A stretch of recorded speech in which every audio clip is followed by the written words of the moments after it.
The moment I heard those words, HOA tried to bulldoze my lake house while my mom slept inside. My blood turned to ice.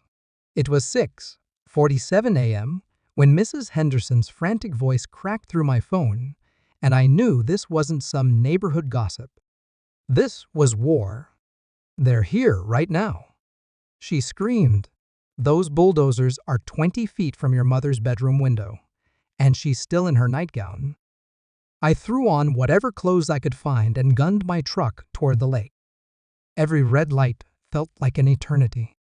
My hands gripped the steering wheel so tight, my knuckles went white. This couldn't be happening. Not to my mom. Not to our family's sanctuary. As I rounded the corner onto Lakeside Drive, the scene hit me like a physical blow.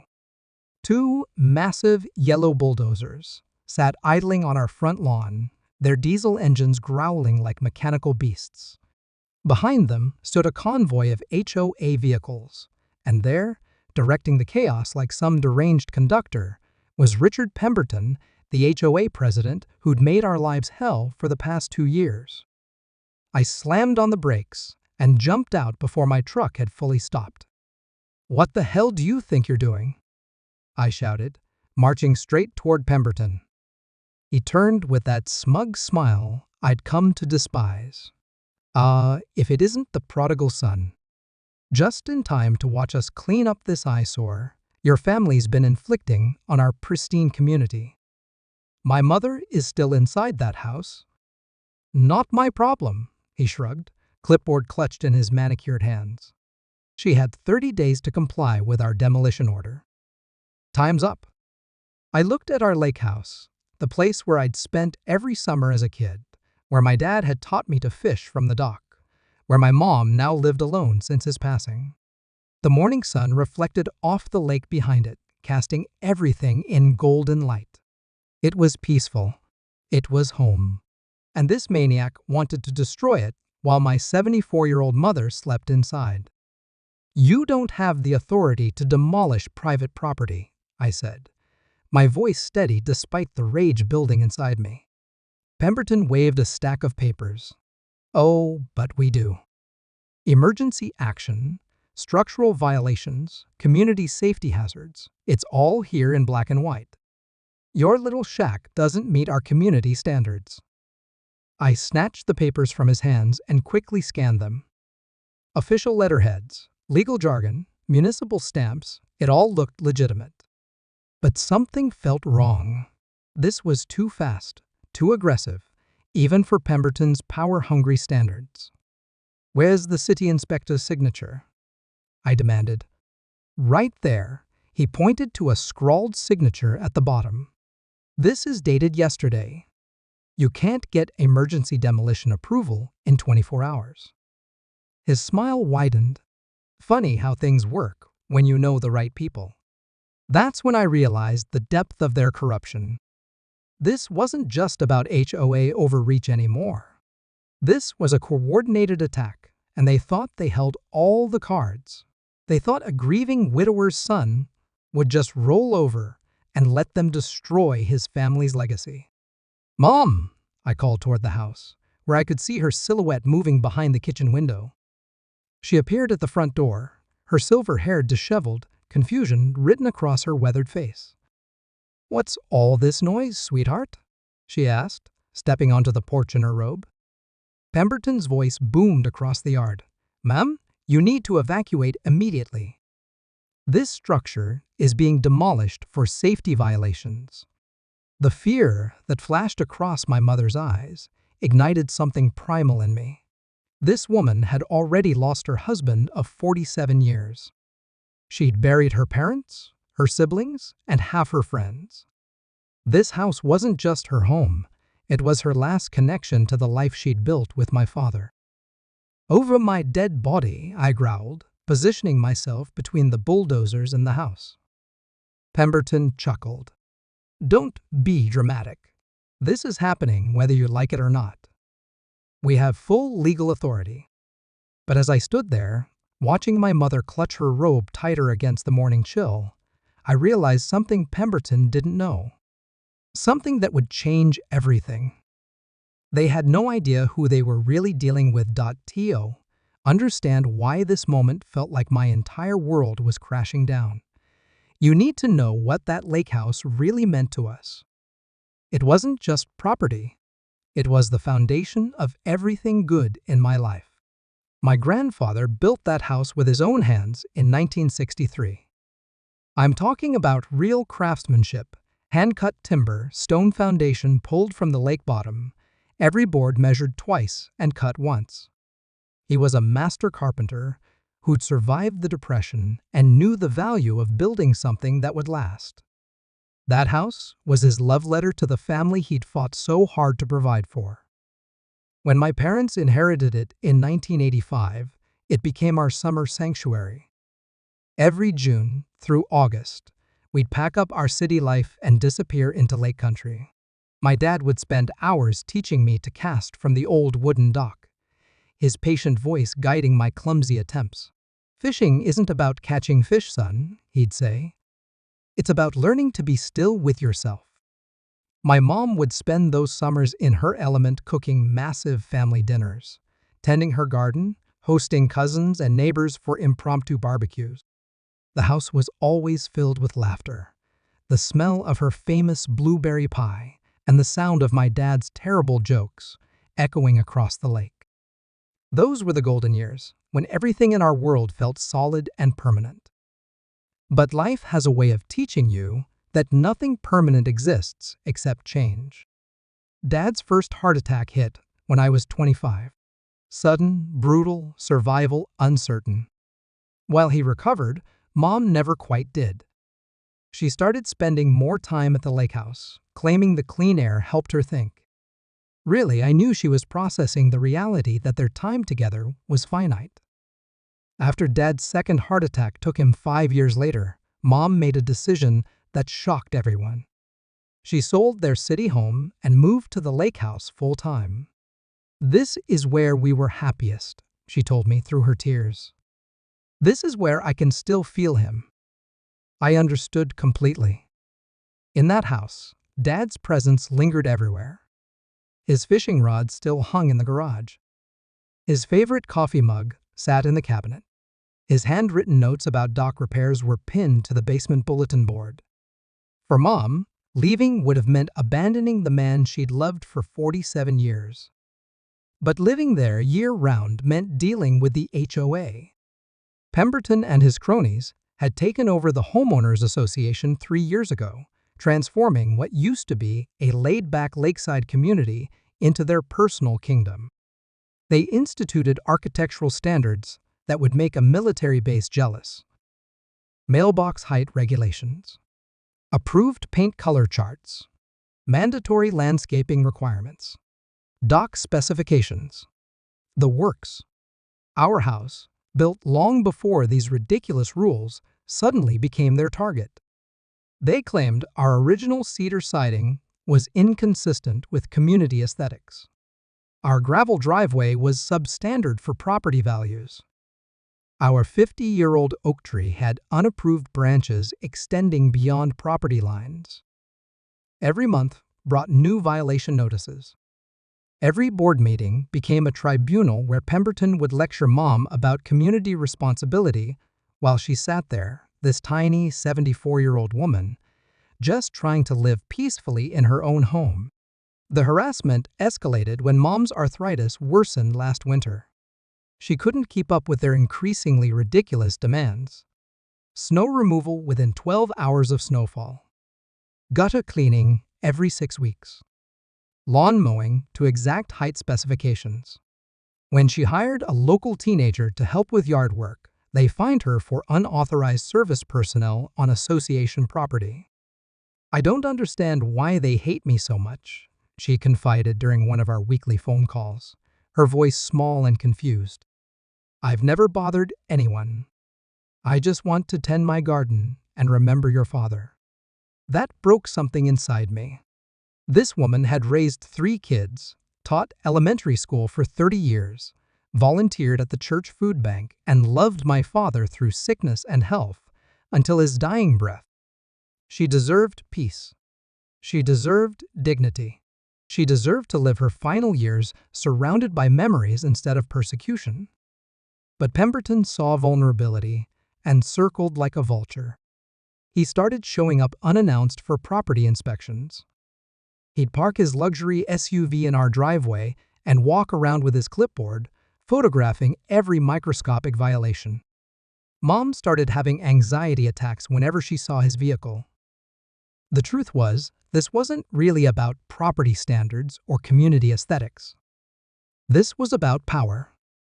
Pemberton owned the largest house in the development, a gaudy mansion that looked like a Vegas hotel dropped onto lakefront property. He'd made his fortune in commercial real estate and couldn't stand that an elderly widow in a modest 1,960s house refused to bow to his authority. "Maybe I should just sell," Mom had whispered during our last conversation before this nightmare began. "Maybe they're right. Maybe I don't belong here anymore." "Don't you dare," I'd told her. "Dad built his dreams into that house. You belong there more than anyone."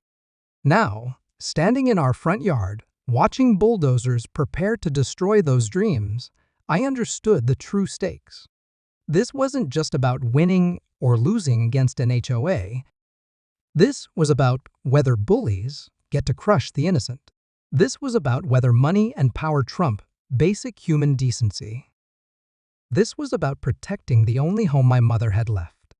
Turn those machines off, now. My voice cut through the diesel rumble like a blade. Pemberton looked at me like I'd just asked him to sprout wings and fly. "Excuse me? You heard me. Turn them off. Get them off my property and take your little demolition party somewhere else." He laughed, actually laughed, and gestured to the 3 other HOA board members standing behind him like his personal army. "Gentlemen, it seems we have a situation. The property owner thinks he can just wave his hand and make legal proceedings disappear." That's when I got my first good look at his backup crew. There was Harold Vance, the treasurer, a weaselly man who'd made his money foreclosing on struggling families. Next to him stood Marcus Webb, the secretary, whose primary qualifications seemed to be agreeing with everything Pemberton said. And bringing up the rear was David Torres, the newest board member, who looked increasingly uncomfortable with the whole situation. "This isn't legal," I said, loud enough for all of them to hear. "You can't demolish someone's home without proper notification, city approval, and due process. What you're doing right now is criminal." Pemberton's smile faltered for just a second before returning full force. "Oh, we followed every procedure to the letter. Your mother received multiple violation notices over the past 18 months. She ignored them all. Violation notices for what? Having cedar siding? Growing flowers that weren't on your approved list? Come on, Pemberton. Even you know this is insane." "The association has standards," Webb chimed in, his nasal voice grating like fingernails on a chalkboard. "Standards that every homeowner agreed to when they purchased their property." I turned on him. "My family built this house in 1963. We've been here longer than your precious association has existed.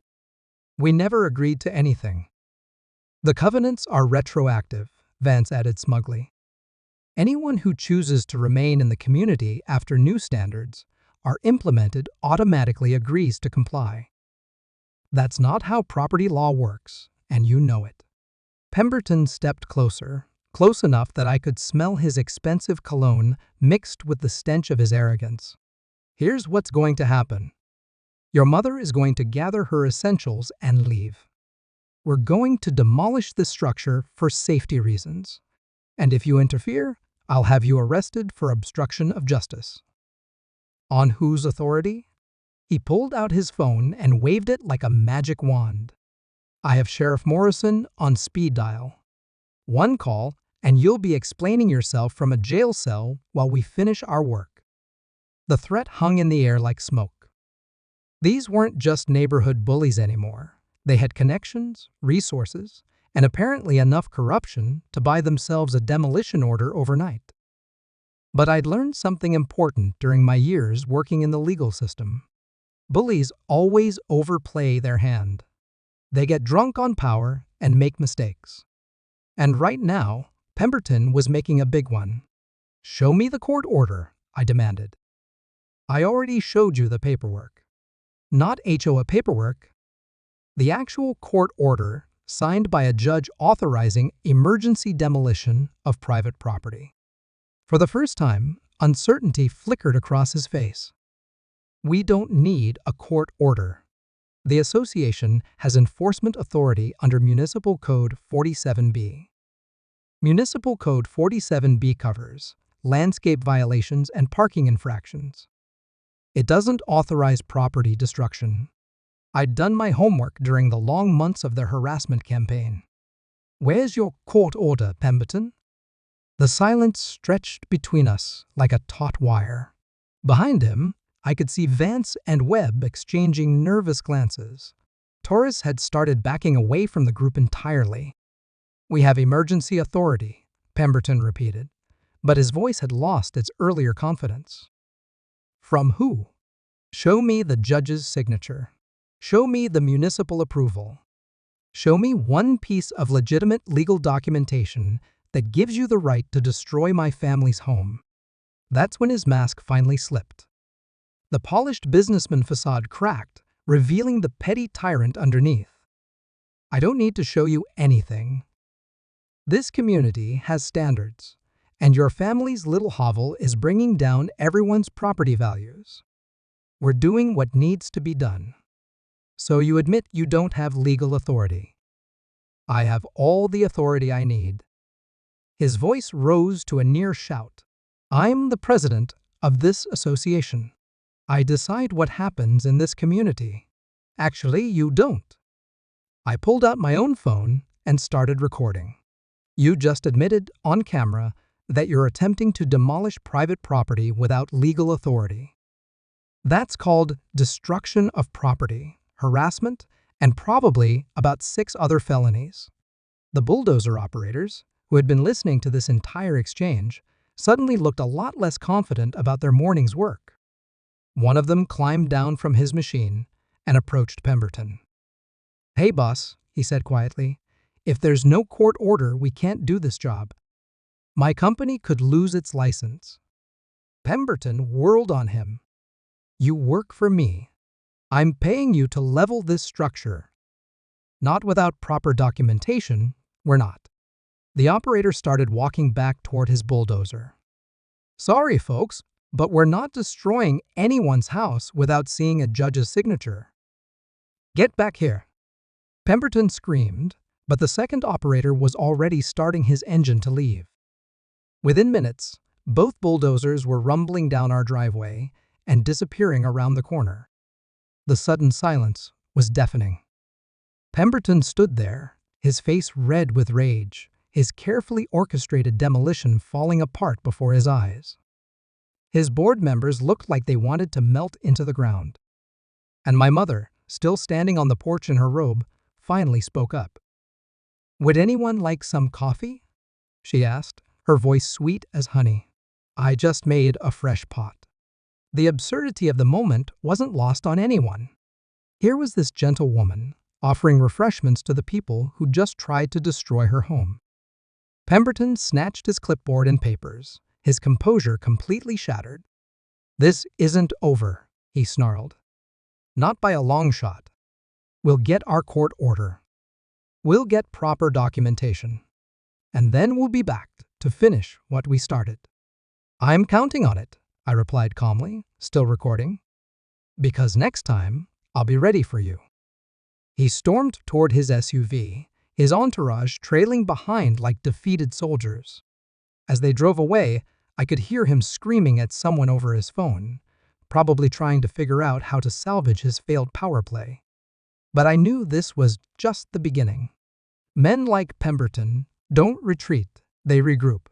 And next time, he'd come prepared for war. The question was, would I be ready for him? I should have known Pemberton's retreat was just a tactical withdrawal. Within 48 hours, the real assault began. It started with the utilities. Monday morning, Mom called me in tears. "They shut off our water," she sobbed.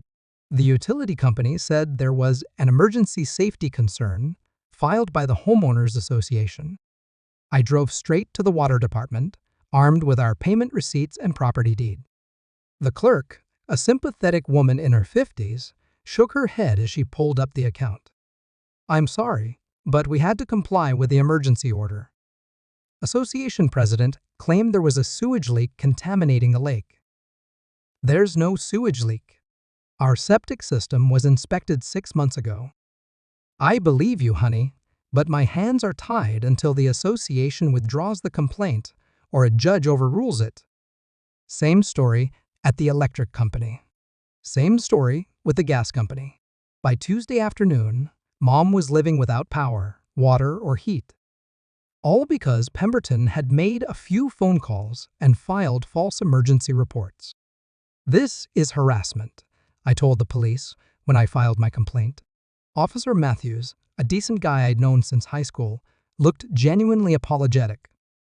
"I hear you, but it's a civil matter.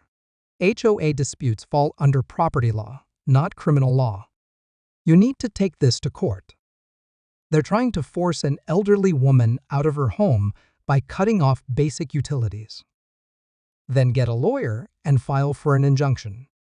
That's your best bet. So I hired a lawyer. Jennifer Walsh came highly recommended, 30 years of experience in property law, excellent track record with HOA disputes. She listened to my story, reviewed the paperwork, and delivered the bad news. "They've covered their tracks well," she admitted during our first meeting. "These utility shutoffs are technically legal if filed under emergency provisions. The violations they're citing are questionable, but not obviously fraudulent. And unfortunately, HOA law heavily favors association authority. So what can we do? We file a counter-complaint, request an emergency hearing, and hope we get a sympathetic judge. But I have to warn you, this could take months, and it's going to cost you at least $50,000. $50,000 I didn't have.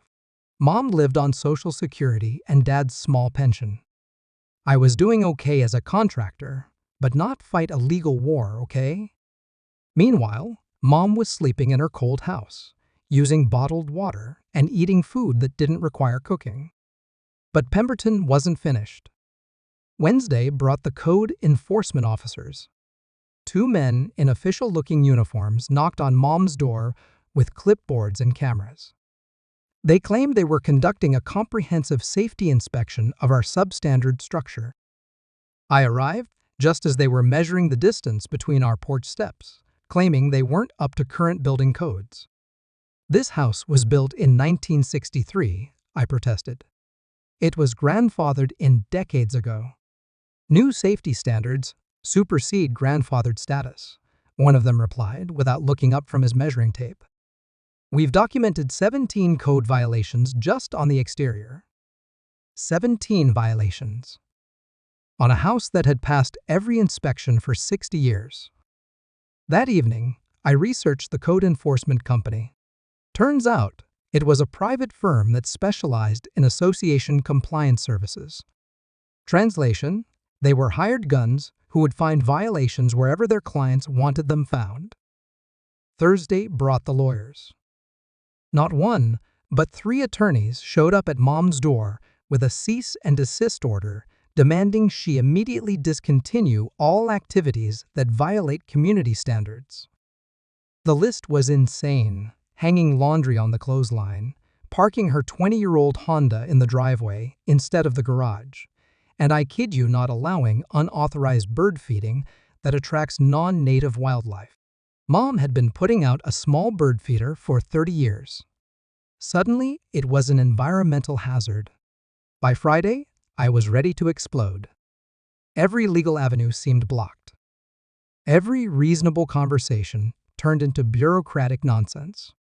The system that was supposed to protect homeowners was being weaponized against us. That's when I discovered the pattern. I started researching Pemberton's history, digging through public records and old newspaper articles. What I found made my blood boil. This wasn't his first rodeo. Over the past decade, he'd systematically targeted elderly homeowners in 3 different communities.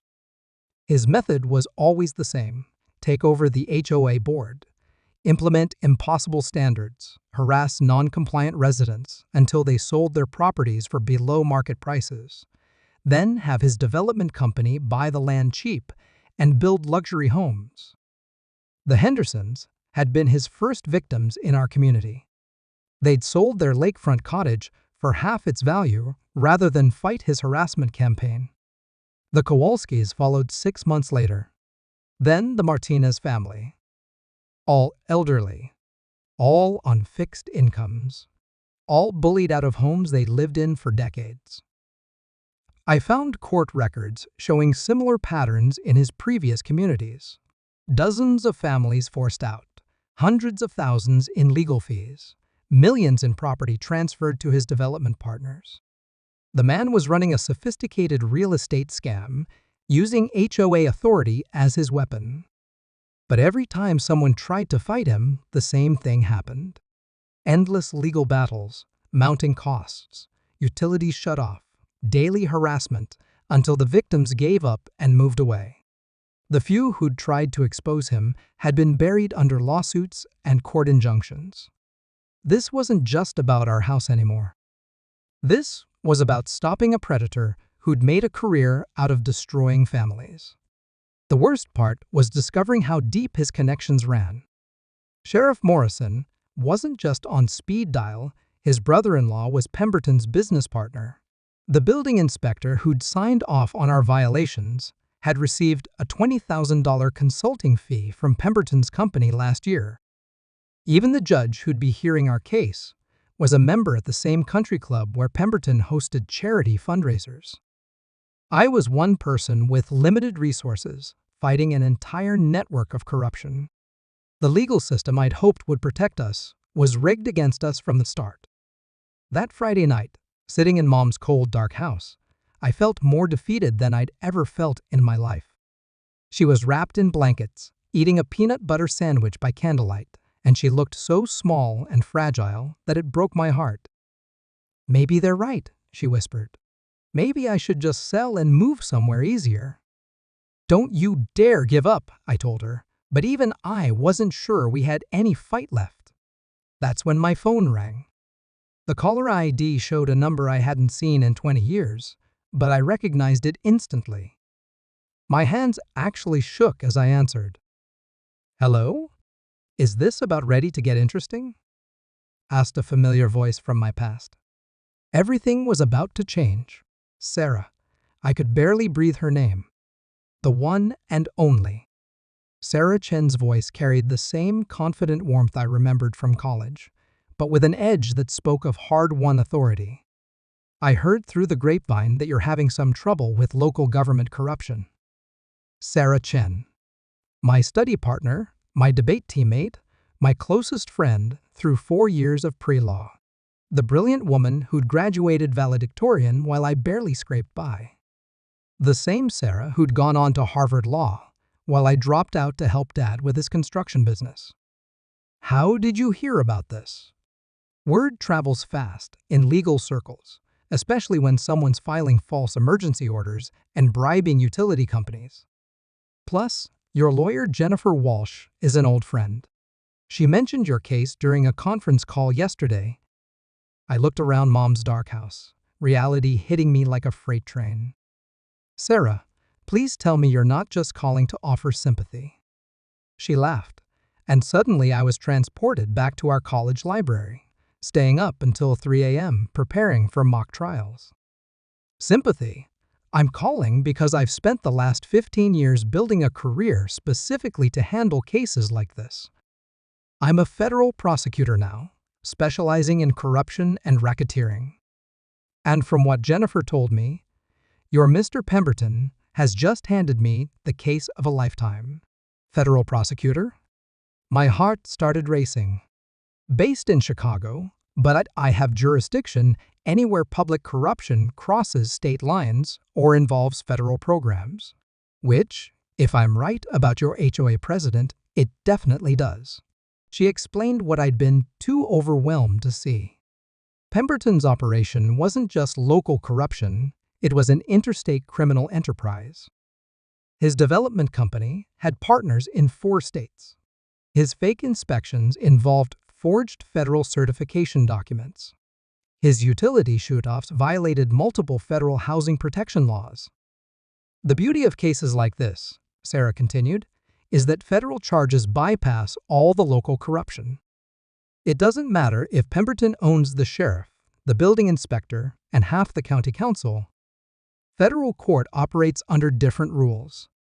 But the evidence is already being gathered. I've had a team on this since Tuesday. We've been monitoring his communications, tracking his financial transactions, and documenting every violation of federal law. Did you know he's been filing fraudulent FEMA claims on properties he's forced people to abandon? I didn't know whether to laugh or cry. After days of feeling helpless, discovering that the cavalry had been mobilizing without my knowledge was almost overwhelming. What do you need from me? Everything you've documented, everyone you've talked to, every piece of evidence you've gathered. But more importantly, I need you to trust me and follow my lead exactly. Can you do that? Sarah, I'd trust you with my life. Good, because that's exactly what we're dealing with. Pemberton isn't just a neighborhood bully. He's a career criminal who's gotten away with this for years. He's not going to go quietly. She outlined the plan. First, we'd continue gathering evidence while staying under Pemberton's radar. Second, we'd build an airtight federal case that would implicate not just him, but his entire network of accomplices. Third, we'd coordinate with other victims from his previous operations to establish a pattern of racketeering. How long will this take? I asked, thinking of Mom shivering in her cold house. The investigation? 3 weeks. But getting your utilities restored and putting an immediate stop to the harassment? That happens tomorrow. Tomorrow?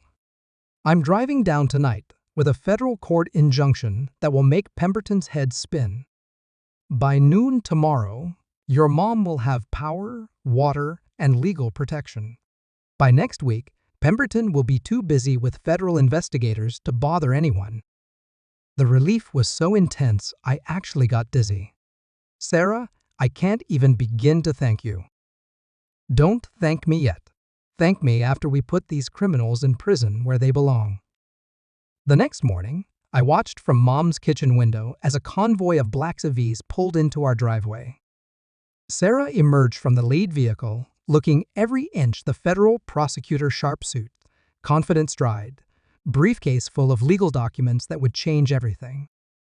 Behind her came FBI agents, federal marshals, and utility company representatives carrying equipment to restore our services. Mom, I called, grinning for the first time in a week. I think you're going to want to make that pot of coffee after all. Within an hour, our power was restored. The water department crew had our service reconnected by lunch. Federal agents were photographing every piece of evidence, while Sarah interviewed Mom about the months of harassment. But the real satisfaction came when Pemberton arrived. He screeched into our driveway around 2 p.m., probably expecting to find us defeated and ready to surrender. Instead, he found federal law enforcement vehicles and agents wearing badges that made his local connections utterly irrelevant. I watched through the window as he approached one of the FBI agents, probably trying to throw around his usual authority. The agent listened politely, then handed him a federal court order that wiped the smugness right off his face. The transformation was instant and beautiful. The man who'd spent months terrorizing my elderly mother suddenly looked small and frightened, clutching legal documents that ordered him to cease all harassment activities and warned him against retaliating in any way. Sarah knocked on our door 20 minutes later, her expression pure professional satisfaction. Mr. Pemberton has been served with a federal restraining order. Any further contact with your family constitutes a federal crime. He's also been informed that he's under investigation for racketeering, fraud, extortion, and about 12 other felonies. What happens now? Now we build the case that ends his operation permanently. We've already identified 17 other victims across 4 states. His development company's financial records are being subpoenaed. His communications are being monitored. And every single one of his local accomplices is about to discover that federal corruption charges don't go away when you know the right people. That evening, Mom and I sat on the porch with the lights on and the heat running, watching the sun set over our lake. For the first time in months, she looked peaceful. "I still can't believe your college friend became a federal prosecutor," she said, sipping coffee from Dad's old mug. "Neither can I, but I'm sure glad she did." "Your father would be so proud," she added quietly. "Not just of how you fought for our home, but of the friends you made along the way. He always said the relationships you build determine who you become." Looking back, I realized this had never really been about HOA rules or property values. It had been about good people versus bad people, and making sure the good people had enough allies to win. Tomorrow would bring the courtroom showdown that would determine Pemberton's fate. But tonight, my mother was safe in her home, and that was all that mattered. The federal courthouse looked like a cathedral of justice, all marble columns and soaring ceilings that made mortal men feel appropriately small. But walking through those doors beside Sarah, I felt 10 feet tall. Pemberton arrived with an army of lawyers, 3 expensive suits from some downtown firm that probably charged more per hour than most people made in a week. He strutted through the courthouse lobby like he owned the place, his confidence apparently restored overnight. "Federal court is just another courtroom," I heard him telling his legal team. "Money talks the same language everywhere." That's when I knew he still didn't understand what he was facing. Judge Patricia Morrison, no relation to Sheriff Morrison, thank God took the bench at exactly 10 a.m. She was a Reagan appointee with silver hair, steel-rimmed glasses, and a reputation for eating corrupt officials for breakfast. "This emergency hearing will address the federal injunction filed against Mr. Richard Pemberton and the Lakeshore Homeowners Association," she announced. "Before we proceed, I want to make something crystal clear. This is not a property dispute. This is not an HOA disagreement. This court is here to determine whether federal crimes have been committed." Pemberton's lead attorney, a slick character named Harrison Cross, stood to speak. "Your Honor, with respect, this appears to be nothing more than a disgruntled homeowner trying to use federal court to override legitimate association authority." "Sit down, Mr. Cross." The judge's voice could have frozen July. "I've reviewed the evidence filed with this injunction, and what I see suggests a systematic pattern of extortion, fraud, and violation of federal housing protections. You'll get your turn to speak, but right now, I want to hear from the prosecution." Sarah rose from her chair with the fluid confidence of someone who'd argued hundreds of cases. "Your Honor, the United States has evidence that the defendant has operated a criminal enterprise spanning multiple states and involving systematic fraud, extortion, and violation of civil rights." She clicked a remote, and the courtroom screens lit up with a financial flowchart that looked like a spiderweb of corruption. Bank accounts, shell companies, property transfers, bribed officials, the whole ugly network laid bare in red and black lines. Over the past decade, Mr. Pemberton has targeted elderly homeowners in 4 states using an identical pattern. He gains control of homeowners associations, implements impossible standards, harasses non-compliant residents with illegal utility shutoffs and fraudulent inspections, then forces them to sell their properties to his development partners for below-market prices. Pemberton's face had gone pale, but he was still trying to project confidence. He whispered something to Harrison Cross, probably some variation of "fix this." Sarah continued. "The evidence shows 17 documented cases, where Mr. Pemberton's operation has defrauded homeowners out of approximately $12 million in property equity. But that's not the worst part. She clicked again, and the screen showed a series of photographs, elderly faces, trembling hands, tear-filled eyes. 3 of Mr. Pemberton's victims suffered heart attacks during his harassment campaign. 2 were hospitalized for stress-related conditions. One 82-year-old woman took her own life rather than face foreclosure and homelessness. The courtroom fell dead silent. Even Pemberton's lawyers looked stunned. "Your Honor," Sarah's voice carried the weight of absolute moral authority, "this isn't business. This is terrorism directed at the most vulnerable members of our society."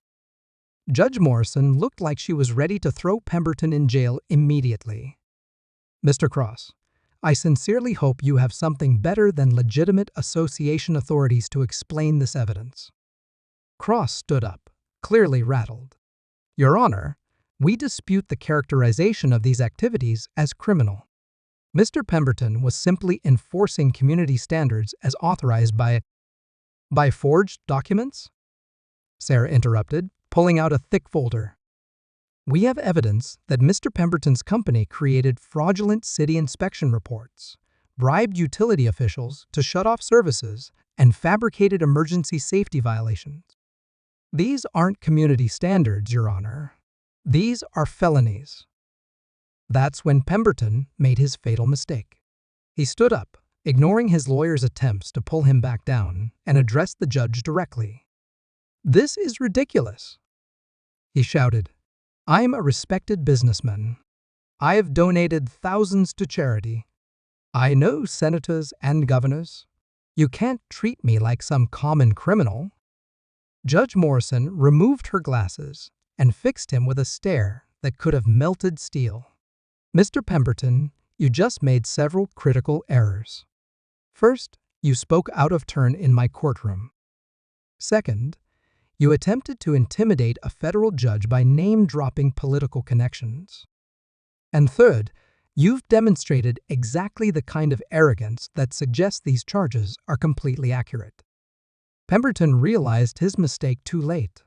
His lawyers were frantically trying to get him to sit down, but the damage was done. "Your Honor," Sarah said quietly, "there's one more thing the court should know." She turned to look directly at me, and I saw something in her eyes, anticipation mixed with what looked almost like mischief.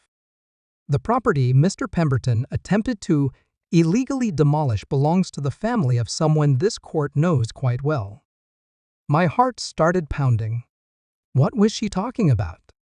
Sarah walked over to where I was sitting and placed her hand on my shoulder. "Your Honor, I'd like you to meet Thomas Morrison, son of the late Judge Robert Morrison, who served this district with honor for 32 years. The words hit me like lightning. Judge Morrison, Patricia Morrison, slowly stood up from her bench, her eyes wide with recognition and something that looked like barely contained fury. "Bobby Morrison was your father?" she asked me directly. I found my voice somehow. "Yes, Your Honor. He was." "Bobby Morrison," she said, her voice thick with emotion, "was my mentor, my colleague, and one of the finest men I've ever known. He taught me that the law exists to protect the innocent from the predators." She turned to face Pemberton, and if looks could kill, he would have been vaporized instantly. "Mr. Pemberton, you attempted to destroy the home of Judge Robert Morrison's widow. You terrorized a woman who spent 50 years supporting one of the most respected jurists in this state's history. You tried to bulldoze the house where Bobby Morrison's grandchildren learned to fish, where he found peace after difficult days in court, where his memory lives on." Pemberton looked like he was about to pass out. But more importantly, Judge Morrison continued, her voice rising with righteous anger. "You committed federal crimes. And in my courtroom, it doesn't matter if you know senators or governors or the Pope himself. Justice is blind, Mr. Pemberton, and justice is coming for you." The gavel came down like thunder. Federal charges approved. Defendant remanded to custody pending trial. All assets frozen pending restitution hearings. And Mr. Pemberton, welcome to the federal prison system. I hope you find the accommodations educational. As federal marshals placed handcuffs on Pemberton's wrists, he looked at me with pure hatred. "This isn't over," he snarled. Judge Morrison heard him. "Actually, Mr. Pemberton, it absolutely is over." Bailiff, add witness intimidation to his charges. Walking out of that courthouse, I felt like I was floating. Sarah linked her arm through mine, grinning like the cat who'd caught the canary. "You knew," I said. "You knew she was Dad's colleague." "I did my research. Judge Patricia Morrison served alongside your father for 15 years. They were close friends. She spoke at his funeral, didn't she?" I nodded, remembering that terrible day when it felt like the whole legal community had come to say goodbye to Dad. "That's why I took this case," Sarah admitted. "Not just because it was the right thing to do, but because Bobby Morrison helped me get into Harvard. He wrote my recommendation letter. He believed in justice, and he taught everyone around him to fight for it." As we walked down the courthouse steps, I realized that Dad had been protecting us even from beyond the grave.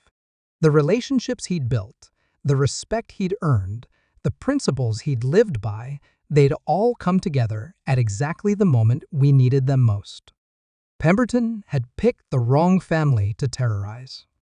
And he was about to learn that justice delayed isn't justice denied, it's just justice getting ready to hit twice as hard. The news of Pemberton's arrest spread through Lakeshore community like wildfire.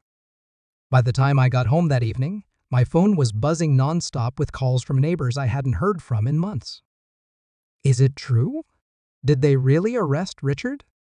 Mrs. Henderson's voice crackled with barely contained excitement. "Federal marshals took him away in handcuffs," I confirmed. "Oh my God. Oh my God. Do you know what this means?" I knew exactly what it meant. For the first time in 3 years, the residents of our community could breathe freely. No more surprise inspections. No more ridiculous violation notices. No more living in fear of a petty tyrant who'd turned their neighborhood into his personal kingdom. But Pemberton's arrest was just the beginning of the domino effect. Sheriff Morrison, the same sheriff who'd been on speed dial, suddenly found himself under federal investigation for corruption and conspiracy. Turns out, accepting $20,000 in consulting fees from someone you're supposed to be regulating independently is what federal prosecutors like to call a career-ending mistake. The building inspector who'd signed off on our bogus violations? Suspended pending investigation. The utility officials who'd illegally shut off our services? Suspended. The private code enforcement company? Shut down completely after federal agents discovered they'd been fabricating violations across 3 states. Harold Vance and Marcus Webb, Pemberton's loyal board lackeys, were singing like canaries to avoid federal charges themselves. David Torres, the newest board member who'd looked uncomfortable during the demolition attempt, turned out to be an undercover investigator that the state had planted after receiving anonymous tips about OA corruption. The whole network was collapsing faster than a house of cards in a hurricane. But 3 days after the hearing, I learned that cornered animals are the most dangerous. I was at Mom's house, helping her replant the flower garden that had been trampled during inspection, when my phone rang. Unknown number, but I answered anyway. "Enjoying your victory?" Pemberton's voice was different now, rougher, desperate, with an edge that made my skin crawl. "How are you calling me? Aren't you supposed to be in federal custody?" Released on bond, thanks to some very expensive lawyers and even more expensive favors. But that's not why I'm calling. I gestured to Mom to go inside, not wanting her to hear this conversation. "What do you want, Pemberton? I want you to understand something very clearly. You may have won this battle, but you've declared war on people with resources you can't even imagine. Federal charges take years to resolve. A lot can happen in years. Are you threatening me? I'm educating you. Accidents happen. House fires, car crashes, medical emergencies, especially to elderly women living alone by the lake. The line went dead, but the message was crystal clear. Even facing federal prison time, this psychopath was threatening my mother. I called Sarah immediately. He violated the restraining order by contacting you, she said after I explained the call. But more importantly, he just committed federal witness intimidation. That's additional prison time. But what if he actually tries something? Mom's alone out here most of the time. Not anymore, she isn't. I'm arranging federal protection until this case goes to trial. Within hours, unmarked federal agents were positioned around Mom's property. When I explained the situation to her, she took it with the stoic grace she'd shown through this entire ordeal. Your father dealt with threats when he was on the bench, she said calmly. Comes with the territory when you stand up to bullies. But Pemberton's desperation was just getting started. 2 weeks later, someone tried to burn down our dock. The fire was set at 3 a.m., probably thinking it would spread to the house before anyone noticed. Fortunately, one of the federal agents spotted the flames immediately and called the fire department. The arson investigation found accelerant and evidence of deliberate ignition, but no witnesses. Pemberton had an ironclad alibi. He was at a restaurant downtown with 12 witnesses, making sure everyone saw him there. But federal investigators aren't local cops who can be bought or intimidated.